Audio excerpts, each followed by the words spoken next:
Bismillahirrahmanirrahim. Assalamu alaikum. I am Samina Khan, lecturer Business Administration, Institute of Southern Punjab, Multan.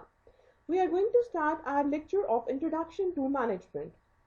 This is lecture number 3 as for BBA second semester. तो आज का जो हमारा topic है that is organizational culture and environment. आज का topic discuss करने से पहले हम ये देख लेते हैं हमने लास्ट लेक्चर में क्या डिस्कस किया। हमने लास्ट लेक्चर में डिस्कस किया मैनेजमेंट की हिस्ट्री को, और हमने डिस्कस किया कि किस तरह से डिफरेंट थेरीज इवॉल्व हुई। हमने क्लासिकल थेरी को डिस्कस किया, हमने डिस्कस किया बिहेवियरल थेरीज को, हमने क्वांटिटेटिव थेरीज को डिस्कस किया, और हमने कंटेम्प्रेरी थेरीज को भी डिस्कस किया। आज के हमारे लर्निंग ऑब्जेक्टिव्स हैं contrast the actions of managers according to the omnipotent and symbolic view, the organizational culture, types and sources of organizational culture, how an organization's culture continues, how employees learn culture, how culture affects managers, and the environment, how does it affect the organization's culture। तो ये हमारे learning objectives हैं आज के lecture के। So starting with the two concepts, हम कहते हैं there are two concepts, omnipotent and symbolic। हम इनको दो views कहते हैं। अच्छा, अब जब ये सवाल होता है कि how much difference does a manager make in how an organization performs, कि ऑर्गेनाइजेशन की परफॉर्मेंस में मैनेजर का कितना रोल होता है, मैनेजर क्या रोल प्ले कर रहा होता है ऑर्गेनाइजेशन की परफॉर्मेंस में। तो जो डोमिनेंट व्यू है मैनेजमेंट थ्योरी में और सोसाइटी में इन जनरल, अगर हम जनरली बात करें तो हम कहते हैं कि मैनेजर्स डायरेक्टली रिस्पॉन्सिबल होते हैं ऑर्गेनाइजेशन की सक्सेस या फेलियर में। अब ये जो व्यू है कि मैनेजर्स डायरेक्टली रिस्पॉन्सिबल होते हैं ऑर्गेनाइजेशन की सक्सेस या फेलियर के लिए, तो इस व्यू को, इस पर्सपेक्टिव को हम ओमनीपोटेंट व्यू ऑफ मैनेजमेंट कहते हैं कि मैनेजर्स डायरेक्टली रिस्पॉन्सिबल हैं। In contrast there is another view, और जो दूसरा व्यू है वो क्या कहता है कि जो आपकी ऑर्गेनाइजेशन की सक्सेस और फेलियर है वो एक्सटर्नल फैक्टर्स की वजह से भी हो सकती है, एक्सटर्नल फोर्सेस की वजह से भी हो सकती है जो मैनेजर के कंट्रोल में नहीं होती। इस पर्सपेक्टिव को, इस व्यू को हम सिंबॉलिक व्यू ऑफ मैनेजमेंट कहते हैं। अब जो ओमनीपोटेंट व्यू है, अगर हम इसकी बात करें, हम कहते हैं कि जो आपकी ऑर्गेनाइजेशन की डिफरेंट जो परफॉर्मेंस में डिफरेंस आता है, डिफरेंट ऑर्गेनाइजेशंस जो डिफरेंटली परफॉर्म कर रही होती हैं वो इसलिए परफॉर्म कर रही होती हैं क्योंकि मैनेजर्स डिफरेंट डिसीजंस ले रहे होते हैं। अगर वो प्रॉपर डिसीजंस ले रहे हैं, अगर आप अच्छे मैनेजर हैं और चेंज को एंटिसिपेट कर रहे हैं, अपॉर्चुनिटीज़ को देख रहे हैं और अच्छे डिसीजन मेकर्स भी हैं वो, तो फिर वहाँ पर ऑर्गेनाइजेशन की परफॉर्मेंस एनहांस हो जाएगी। इसे अगर हम इसके वाइस वर्सा सिंबॉलिक व्यू की बात करें तो सिंबॉलिक व्यू में हम इस पर्सपेक्टिव की बात करते ही कभी कभार ऑर्गेनाइजेशन की जो सक्सेस और फेलियर है वो एक्सटर्नल फैक्टर्स, एक्सटर्नल फोर्सेस की वजह से भी हो रही होती है। तो आपको उन एक्सटर्नल फैक्टर्स को देखने की भी ज़रूरत होती है। जैसे अगर इकोनॉमी की वजह से आपकी ऑर्गेनाइजेशन की परफॉर्मेंस पर इम्पैक्ट आता है, कस्टमर्स की वजह से आ रहा है, आपकी गवर्नमेंटल पॉलिसीज़ की वजह से आ रहा है, कंपैरेटर्स की वजह से आ रहे हैं, इंडस्ट्री कंडीशंस की वजह से आ रहे हैं, तो या आपका जो प्रीवियस मैनेजर था उसके डिसीजंस की वजह से आ रहा है, उसके डिसीजन ठीक नहीं थे, उसकी वजह से आपकी ऑर्गेनाइजेशन की परफॉर्मेंस पर इम्पैक्ट आ रहे हैं, तो फिर दैट मीन्स कि ये एक्सटर्नल फैक्टर्स हैं जो उसके कंट्रोल में नहीं है। सो इस व्यू को हम सिंबॉलिक व्यू कहते हैं क्योंकि ये बेस करता है इस बिलीफ पर कि मैनेजर सिंबलाइज कर रहे होते हैं कंट्रोल और इन्फ्लुएंस को। सो मेजरली हम इन दो कॉन्सेप्ट्स की बात करते हैं। अब हम बात करते हैं एक्सटर्नल एनवायरनमेंट। एक्सटर्नल एनवायरनमेंट क्या होती है?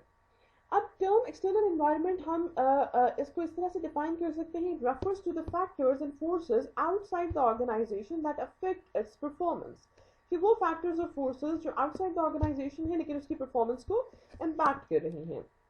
अब इसमें कुछ फैक्टर्स को हम देखते हैं। सबसे पहले हम इकोनॉमिक कंपोनेंट को देखते हैं। अब इसमें कौन से फैक्टर्स आते हैं? आपकी इकोनॉमी से रेलेवेंट फैक्टर्स, आपकी इकोनॉमी से रेलेवेंट जितने भी फैक्टर्स हैं, इंटरेस्ट रेट्स की अगर हम बात करें, इन्फ्लेशन चेंजेस की बात करें, इन्फ्लेशन की बात करें, चेंजेस इन डिस्पोजेबल इनकम की बात करें, स्टॉक मार्केट फ्लक्चुएशंस की बात करें, बिजनेस साइकिल स्टेजेस की बात करें, तो ये डिफरेंट आपके इकोनॉमिकल फैक्टर्स हैं, इकोनॉमिकल कंपोनेंट्स हैं जो आपकी ऑर्गेनाइजेशन की परफॉर्मेंस को इम्पैक्ट कर सकते हैं। इसी तरह से हम डेमोग्राफिक कंपोनेंट्स की भी बात करते हैं। अब डेमोग्राफिक कंपोनेंट्स कौन से कंपोनेंट्स होते हैं कि आपके जो पॉपुलेशन के जो कैरेक्टरिस्टिक्स हैं, जिसमें आपकी पॉपुलेशन की एज आ जाती है, पॉपुलेशन की में जेंडर की जो रेशो है वो उसको आप देख रहे होते हो, एजुकेशन के लेवल को देख रहे होते हो, आपकी जोग्राफिकल लोकेशन आ जाती है, उसमें इनकम आ जाती है, आपकी फैमिली कॉम्पोजिशन आ जाती है। तो ये डिफरेंट डेमोग्राफिक फैक्टर्स हैं जो आपकी ऑर्गेनाइजेशन की परफॉर्मेंस को इम्पैक्ट करते हैं। इसी तरह से पॉलिटिकल या लीगल कंपोनेंट को अगर हम देखें तो उसमें आपके लॉज आ जाते हैं, ग्लोबल लॉज आ जाते हैं, या डिफरेंट अदर कंट्रीज के लॉज को भी आप देख रहे होते हो अगर आप डिफरेंट कंट्रीज में ऑपरेट कर रहे हो। और आपकी पॉलिटिकल कंडीशन क्या है, पॉलिटिकल स्टेबिलिटी है या अनस्टेबिलिटी है, उसको भी आप देख रहे होते हो। सो पॉलिटिकल और लीगल फैक्टर्स में ये वाले फैक्टर्स आ जाते हैं। जब हम सोशल कल्चरल कंपोनेंट की बात करते हैं, हम कहते हैं सोसाइटल और कल्चरल फैक्टर्स हैं, जैसे आपकी वैल्यूज हो गई, आपके एटीट्यूड्स हो गए, ट्रेंड्स हो गए, आपकी ट्रेडिशंस हो गई, आपका लाइफस्टाइल क्या है, बिलीफ सिस्टम क्या है, आपके टेस्ट प्रेफरेंसेस क्या हैं, बिहेवियर्स के पैटर्न्स क्या हैं, तो ये आपके सोशो कल्चरल कंपोनेंट्स में आते हैं।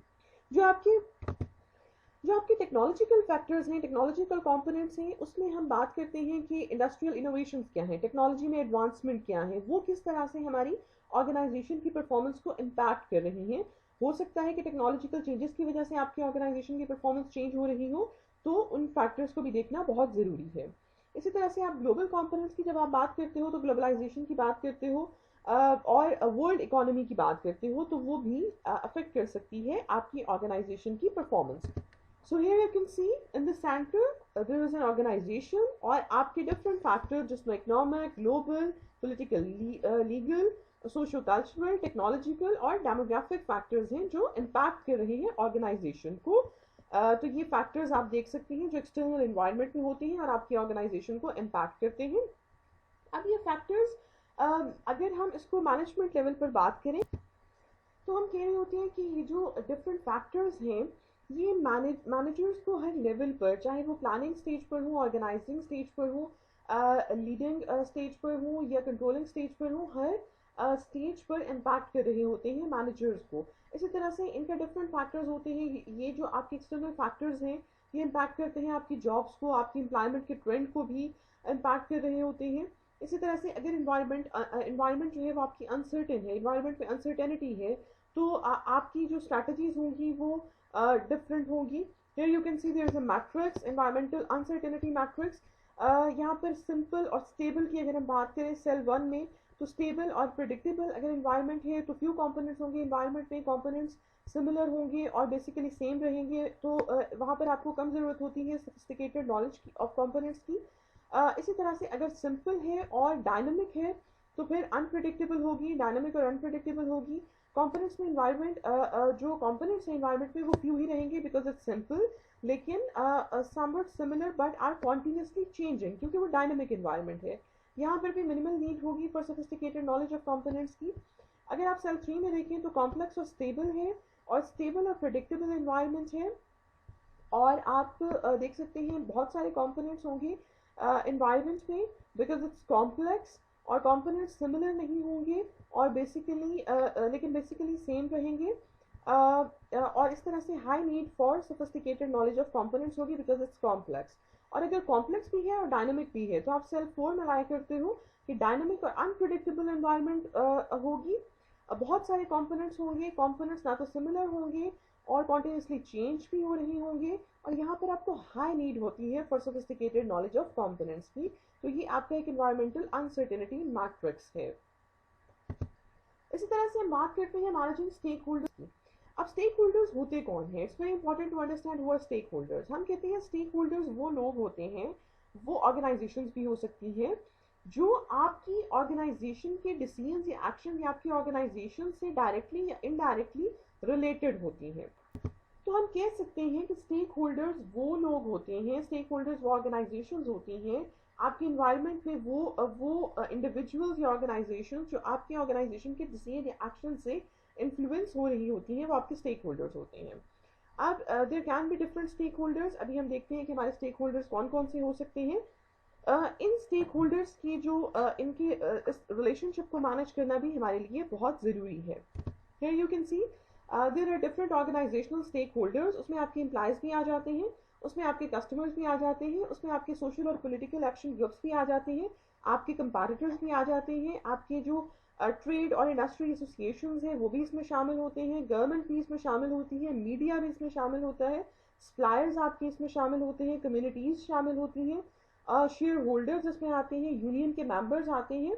तो ये तमाम लोग आपके स्टेक होल्डर हैं। अब हम बात करते हैं ऑर्गेनाइजेशनल कल्चर की। ऑर्गेनाइजेशनल कल्चर को हम डिफाइन करते हैं that has been described as the shared values, principles, traditions and ways of doing things that influence the way the organizational members act.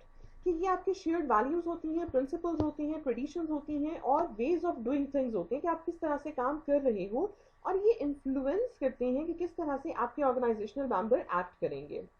अब ये जो मोस्ट ऑर्गेनाइजेशंस में ये शेयर्ड वैल्यूज और प्रैक्टिसेस इवॉल्व होती हैं ओवर टाइम और determine करती हैं कि किस तरह से आपकी ऑर्गेनाइजेशन में डिफरेंट चीज़ें हो रही होंगी। अब जो आपकी डेफिनेशन है कल्चर की, उसमें तीन इंपॉर्टेंट एस्पेक्ट्स हैं। पहली बात कि कल्चर एक परसेप्शन है, ये कोई ऐसी चीज़ नहीं है जिसकी फिजिकल एग्जिस्टेंस हो, लेकिन जब एम्प्लॉयज इसको परसीव कर रहे होते हैं, जब वो ऑर्गेनाइजेशन के साथ जो उनका एक्सपीरियंस होता है उसकी बेसिस पे वो इसको परसीव कर रहे होते हैं। सो culture is a perception. Secondly culture descriptive होता है, ये कंसर्न होता है कि किस तरह से मेंबर्स इसको परसीव करते हैं और फिर डिस्क्राइब करते हैं। तो मेंबर्स इसको डिस्क्राइब करते हैं, कल्चर एक डिस्क्रिप्टिव चीज़ है। फाइनली हम कहते हैं कि कल्चर जो है वो शेयर्ड है, दैट इज कि कल्चर को आप, क्योंकि डिफरेंट बैकग्राउंड के लोग, डिफरेंट ऑर्गेनाइजेशनल लेवल्स पर काम करने वाले लोग उस कल्चर को फॉलो कर रहे होते हैं, तो शेयर्ड एस्पेक्ट ऑफ कल्चर भी एक इम्पॉर्टेंट एस्पेक्ट है जब हम कल्चर की तीन इम्पॉर्टेंट जो करेक्टरिस्टिक्स हैं उनकी बात कर रहे होते हैं। Here you can see these are different dimensions of organizational culture. First of all, जो आपकी पहली dimension है that is attention to detail, degree to which implies are expected to exhibit precision, analysis and attention to detail. दूसरी जो हमारी important dimension है that is outcome orientation, कि आपका outcome या results पर कितना focus है। तीसरा people orientation, कि कितनी management decisions जो है वो जो आपके ऑर्गेनाइजेशन में लोग काम करते हैं उन पर कितना फोकस है या उनको कितना साथ लेके चलती है आपकी मैनेजमेंट। इसी तरह से टीम ओरिएंटेशन, कि किस हद तक ऑर्गेनाइजेशन में टीम्स की फॉर्म में ऑर्गेनाइज हैं लोग। एग्रेसिवनेस की हम बात करते हैं, degree to which employees are aggressive and competitive rather than cooperative. तो हमने एग्रेसिवनेस के फैक्टर को भी देखना होता है कि कंपटीशन कितना है एम्प्लॉइज के दरमियान। हमने स्टेबिलिटी के फैक्टर को भी देखना होता है कि degree to which organizational decisions and actions emphasize maintaining the status quo। हमने इनोवेशन और रिस्क टेकिंग के एलिमेंट को भी देखना होता है कि किस हद तक आप इसको फोकस कर रहे हो, आपके कल्चर में कितना नजर आता है इनोवेशन का एलिमेंट, रिस्क टेकिंग का एलिमेंट। तो ये तमाम चीज़ें आप डिफरेंट डायमेंशंस हैं आपके कल्चर की, जो आपको ऑर्गेनाइजेशन में जब इन चीज़ों को आप देखते हो तो आप उसके कल्चर को समझ सकते हो। अच्छा जी, अब हम बात करते हैं स्ट्रॉन्ग कल्चर और वीक कल्चर की। हम कहते हैं स्ट्रॉन्ग कल्चर वो कल्चर होते हैं जहाँ पर आपकी की वैल्यूज डीपली हेल्ड होती हैं और वाइडली शेयर्ड होती हैं, यानी वहाँ पर लोगों को अपने कल्चर का पता होता है और वो उस कल्चर को, उन वैल्यूज को साथ लेकर चल रहे होते हैं, वो डीपली हेल्ड होती हैं। अगर हम कंपेयर करें वीक कल्चर को और स्ट्रॉन्ग कल्चर को, so here you can C in strong culture values widely shared, आपकी वैल्यूज वाइडली शेयर्ड होती हैं तमाम लेवल्स ऑफ ऑर्गेनाइजेशन में और तमाम लोगों के साथ, आपके तमाम ऑर्गेनाइजेशनल मेंबर्स के साथ। अगर आप वीक कल्चर की बात करें तो वैल्यूज लिमिटेड होती हैं to few people, usually top management को ऑर्गेनाइजेशन की वैल्यूज का पता होता है और बाकी तमाम ऑर्गेनाइजेशनल मेंबर्स के साथ वो शेयर्ड नहीं होती। इन strong culture, culture conveys consistent message about what's important, आपका कल्चर बता रहा होता है, कंसिस्टेंट मैसेज दे रहा होता है व्हाट्स इंपॉर्टेंट। लेकिन वीक कल्चर में कंट्रोडिक्टरी मैसेजेस मिल रहे होते हैं आपको कि what's important and what's not important. Most employees can tell the stories about company history और हीरोज, आपके स्ट्रॉन्ग कल्चर में आपके लोगों को पता होता है कंपनी की हिस्ट्री के बारे में, ऑर्गेनाइजेशन की हिस्ट्री के बारे में, हीरोज के बारे में। लेकिन आपके वीक कल्चर में लोगों को नहीं पता होता कि हमारा कल्चर जो है वो कहाँ से इवॉल्व हुआ, कंपनी की हिस्ट्री क्या है। अगर हम स्ट्रॉन्ग कल्चर की बात करें तो यहाँ पर employees strongly identify with the culture, employees अपने आप को कल्चर के साथ आइडेंटिफाई कर रहे होते हैं। लेकिन वीक कल्चर में लिटिल आइडेंटिफिकेशन होती है with culture. Strong connection between shared values and behaviours, आपके शेयर्ड वैल्यूज और बिहेवियर्स में स्ट्रॉन्ग कनेक्शन होता है, लेकिन आपके वीक कल्चर में लिटिल कनेक्शन होता है आपके शेयर्ड वैल्यूज और बिहेवियर्स में। यानी जो आपकी वैल्यूज होती हैं, जो आपकी ऑर्गेनाइजेशन में वैल्यूज डिफाइंड है, वो आपके बिहेवियर्स में नजर नहीं आ रही होती वीक कल्चर में। Here you can also see how we are establishing and maintaining culture. Philosophy of organizations, founders से आपको कल्चर मिल रहा होता है, फिर सिलेक्शन क्राइटेरिया में भी हम इसको साथ लेकर चल रहे होते हैं, टॉप मैनेजमेंट आपको बता रही होती है, जो मेंबर्स हैं वो सोशलाइजेशन के थ्रू कल्चर को सीख रहे होते हैं। सो इस तरह से आप एस्टैब्लिश करते हो और मेंटेन करते हो अपने कल्चर को। अच्छा जी, अब हम बात करते हैं where culture comes from and how it continues. अगर रीजनल सोर्स ऑफ कल्चर की बात करें तो यूजुअली रिफ्लेक्ट होती है ये विजन ऑफ द फाउंडर्स में, कि जो आपके फाउंडर्स होते हैं वो वहां से उनकी विजन से हमें कल्चर मिल रहा होता है। अब जब एक दफ़ा आप कल्चर को इस्टेब्लिश कर लेते हो कि हमारी ऑर्गेनाइजेशन का ये कल्चर है, तो सर्टेन ऑर्गेनाइजेशनल प्रैक्टिसेस हेल्प करती हैं उसको मेंटेन करने में। तो हम देख सकते हैं कि जब आपकी ऑर्गेनाइजेशन में सिलेक्शन हो रही होती है, रिक्रूटमेंट और सिलेक्शन का प्रोसेस होता है, तो मैनेजर्स टिपिकली जॉब कैंडिडेट्स को इस बात पर नहीं जज कर रहे होते कि उनमें कॉम्पिटेंसीज है या नहीं है, उनमें टेक्निकल नॉलेज है या नहीं है, बल्कि ये भी देखा जा रहा होता है कि क्या ये लोग हमारी ऑर्गेनाइजेशन जो है उसका पार्ट बन सकते हैं या नहीं बन सकते, हमारे कल्चर का पार्ट बन सकते हैं या नहीं बन सकते। तो उनके बिहेवियर्स को भी देखा जा रहा होता है। अब second thing which is important, the actions of the top managers also have a major impact on the organization's culture. जो आपकी टॉप मैनेजमेंट होती है उसके एक्शंस का भी इम्पैक्ट होता है हमारे ऑर्गेनाइजेशन के कल्चर पर। इसी तरह से आपके जो ऑर्गेनाइजेशन के मेंबर्स होते हैं वो फाइनली अडेप्ट करते हैं ऑर्गेनाइजेशन के कल्चर को सोशलाइजेशन के प्रोसेस के through. Socialization that is a process that help new employees learn the organization ways of doing things, कि आपके अगर कोई नए एम्प्लॉयज आते हैं ऑर्गेनाइजेशन में तो वो कल्चर को सीख रहे होते हैं सोशलाइजेशन के प्रोसेस के थ्रू। वो सोशलाइज करते हैं आपके जो प्रीवियस एम्प्लॉयज हैं उनके साथ, और उनसे उनसे वो उस कल्चर को सीख रहे होते हैं। Now another important question is how employees learn culture. किस तरह से आपके एम्प्लॉयज कल्चर अपने कल्चर को सीखते हैं। फर्स्ट ऑफ ऑल स्टोरीज की हम बात करते हैं।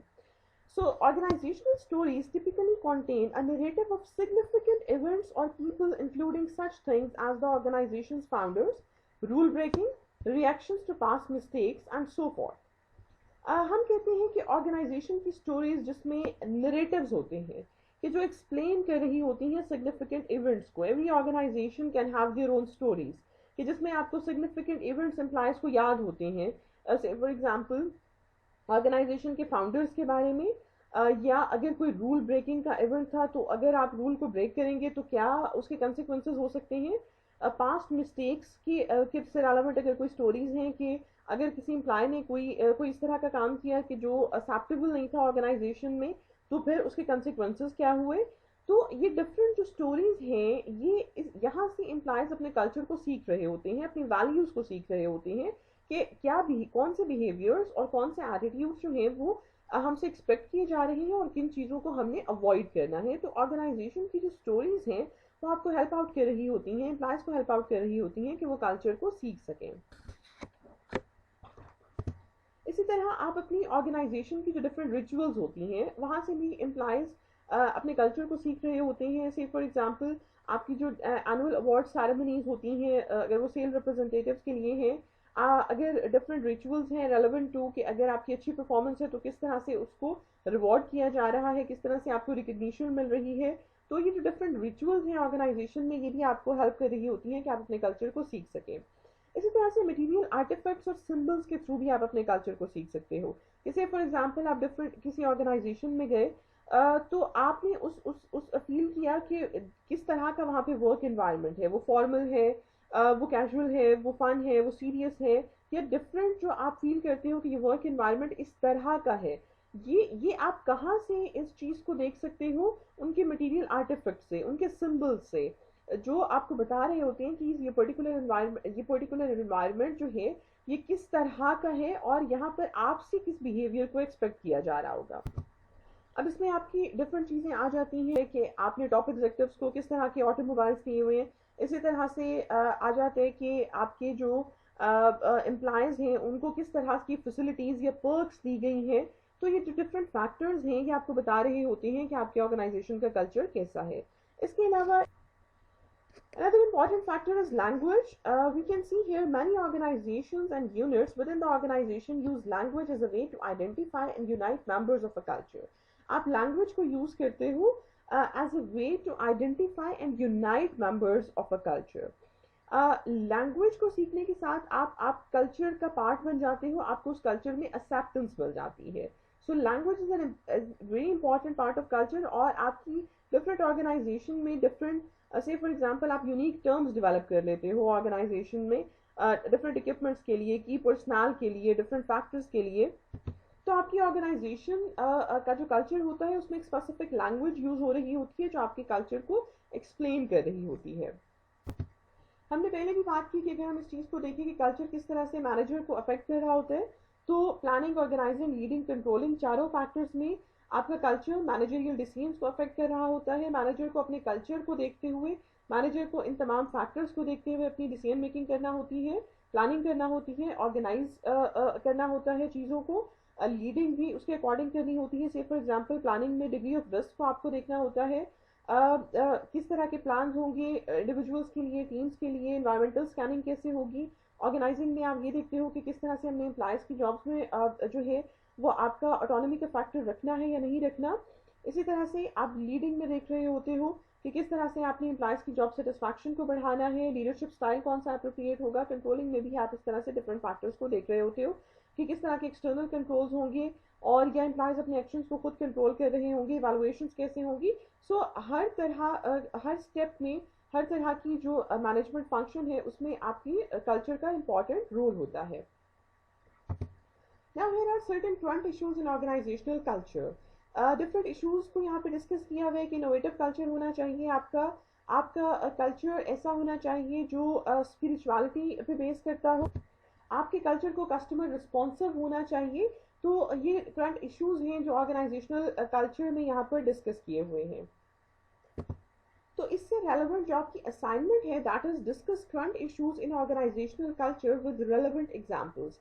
आपने इन इश्यूज को देखना है कि इनोवेशन किस तरह से इंपॉर्टेंट है, कस्टमर रिस्पॉन्सिव होना किस तरह से इंपॉर्टेंट है, और आपका सस्टेनेबल कल्चर होना क्यों इंपॉर्टेंट है।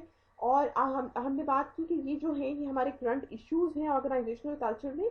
तो आपने इन इश्यूज को डिस्कस करना है लेकिन प्रैक्टिकल और रेलेवेंट एग्जांपल्स के साथ डिस्कस करना है। इन तमाम इश्यूज को आपने एग्जांपल्स देनी है कंपनीज की, ऑर्गेनाइजेशंस की, कि किस तरह से ये इश्यूज जो हैं डिफरेंट ऑर्गेनाइजेशंस इनको टैकल कर रही हैं। So you have to describe, you have to discuss current issues in organizational culture with relevant examples. आपकी असाइनमेंट को सबमिट करवाने की डेडलाइन जो है वो आपका नेक्स्ट लेक्चर है। नेक्स्ट लेक्चर से पहले आपकी असाइनमेंट सबमिट हो जानी चाहिए। यहाँ पर हम अपने लेक्चर को एंड करते हैं। इंशाल्लाह नेक्स्ट लेक्चर में हम नेक्स्ट टॉपिक के साथ कंटिन्यू करेंगे। Thank you and Allah Hafiz.